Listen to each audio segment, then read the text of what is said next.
السلام علیکم ورحمت الله وبرکاتہ. نننی ویډیو زموږ دی باره کې ده کنه. بعض خلک مونږ تکالو کې یاره قاری صاحب زما د یو انسان نه ډیر زیات تکلیف ما ته را رسي. یو انسان د ما ته تکلیف ډیر زیات را رسي. زه ته ډیر زیات تنګ یم. یا داسې زنانې وي په کورونو کې چې هغه د خپل خواښې نه تنګ وي، د خپل سخر نه تنګ وي، د خپل لیور نه تنګ وي، یا داسې نور څوک وي چې هغوی ورته نقصان رسوي، هغوی پې ظلمونه کوي. او دا وایي چې زه د دوی د دې ظلمونو نه او د دوی د دې چې کوم ظلم په ما باندې کېږي چې د دوی نه ما ته بری میلاو شي، مطلب زه د دوی د دې ظلمونو نه خلاص شم یا زه د دوی د دې ظلمونو نه خلاص شم. نو انشاءالله دا عمل وکئ، الله جل شانه به تاسو د دغه ظالمانو د ظلم نه چې کوم دی مکمل بچ کی. هغه عمل څه دی؟ هغه ډیر آسان دی. یا قادرو دا به څنګه کې د دې طریقه سره؟ نو ان شاء الله په دې ټوله ویډیو کې به تاسو ته د دې مکمله طریقه وخم، خو ویډیو را سره پوره ګورئ ان شاء الله ډیره فائدہ به مو کیږي. یا قادرو د دې برکت څه دی، د دې فضیلت څه دی، د دې فواید څه دي.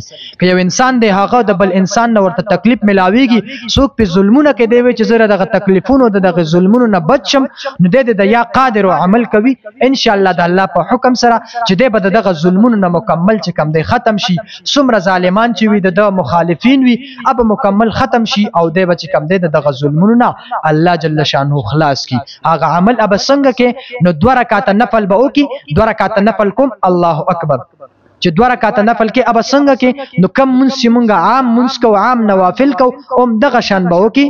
ثنا نه بشورو کې سبحانك اللهم وبحمدك ولا الضالين، بیا به دغه شان صورت وي، بیا به رکوع ته سجدي ته 2 رکعات ته بیا پاسې په 2 رکعات کې د الحمد لله ولا الضالين د هغه نه بعد بل صورت، بیا به سلام وګرځي.